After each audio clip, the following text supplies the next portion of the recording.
Current வாங்க சுரேஷ், இந்த ஆசான் குடிலுக்கு வந்திருக்கிறீங்க, ஐயாவை தரிசனம் பண்ணியிருக்கிறீங்க, இவ்வளவு மக்களை வந்து சந்தோஷப்படுத்துறீங்க. இந்த குடிலுக்கு வந்ததுக்கான சிறப்புகள் உங்களுடைய என்ன சொல்கிறீங்க, உங்கள் கருத்தை சொல்லுங்கள். நீங்களாம் நிறைய கிராம நிகழ்ச்சி பார்த்துருப்பீங்க. கடந்த 25 வருடமாக இந்த நிகழ்ச்சி நான் செய்து வருகிறேன். எம்எஸ்சி மேத்தமெட்டிக்ஸ் முடிச்சுட்டு எம்ஏ தமிழ் முடிச்சுட்டு இப்போது இந்த கலைகளை பிஹெச்டி ஆராய்ச்சி செய்து வருகிறேன். தமிழ் கலையை வளர்க்கணுன்ற ஒரே ஆர்வத்தில் 25 வருடமாக செய்கிறேன். இன்றைக்கி செஞ்ச இந்த நிகழ்ச்சி வந்து 3725வது நிகழ்ச்சி. கடந்த வருடம் London, German, Dubai, Singapore, Sri Lanka ஆகிய நாடுகளுக்கு சென்று வந்தோம். இப்போ வந்து ஒரு வரிசையை எடுத்து பார்த்தீங்க, வருகிற டிசம்பர் மாதம் வரிசையாக 400 ஊசி வச்சுட்டு 30 நிமிஷத்தில் கண்ணில் எடுத்து ஒரு சின்ன உலக சாதனை செய்யவுள்ளேன்.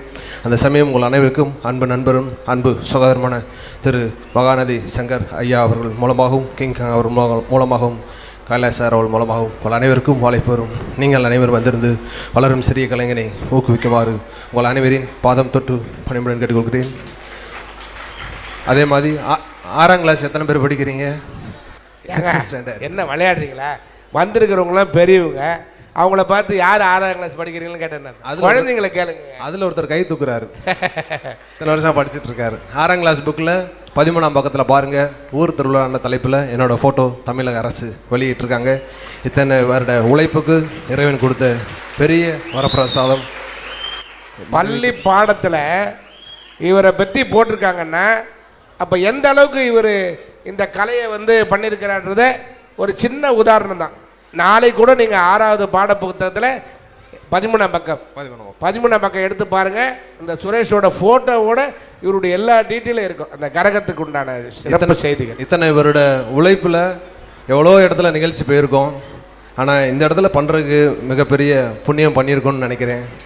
என்னோடய பிறவி பலனை இந்த மண்ணில் நான் அனுபவிச்சிட்ருக்கேன். துறையூரில் இந்த கொடியில் ஐயா ஒரு செகண்ட் தான் லேசாக சின்ன ஒரு பனித்துளிமாக சின்ன பார்வை தான் விழுந்தது. நிச்சயம் அவங்களோட ஆசீர்வாதம் இன்னும் இந்த கலையை உலகத்துக்கு மென்மேலும் பரப்பணும். என்னால் மனதால் ஆன நிறைய தொண்டுகள் செய்யணும், நிறைய பண்ணிகிட்ருக்கோம். இருந்தாலும் இந்த பெரிய ஏதோ அம்மா அப்பா செஞ்ச புண்ணியம்தான் எங்களை இந்த மேடையில் எங்களை கொண்டு வந்திருக்கு. அதற்காக குருநாதர் அவர்களுக்கும் அவர்கள் மூலமாக கைலாஷ் அவர் மூலமாகவும் மற்றும் மகாநதி சங்கரன் அவர்கள் மூலமாகவும் கிங் கங் சார் மூலமாகவும் இந்த மேடையில் வருவதற்கு மிகப்பெரிய வாய்ப்பை இறைவன் தந்திருக்கிறார். மதியம் ஆட போகிறோமே, ரொம்ப வெயிலுக்கு அதுக்கு ரொம்ப டயர்டாக இருக்குமே அப்படின்னு ரொம்ப யோசனை பண்ணோம். அப்போ அவங்க சொன்ன ஒரு வார்த்தை, நீ எந்த சாமியை கும்பிட்றியோ நம்ம குருநாதரே கும்பிட்றோம், குருநாதர் முன்னால் உட்காந்துருக்காருன்னு நினச்சோம்னா நம்ம ஆடுறதுக்கான களைப்பும் வராது, எந்த ஒரு டயர்டும் வராது. மிகப்பெரிய புத்துணர்ச்சி.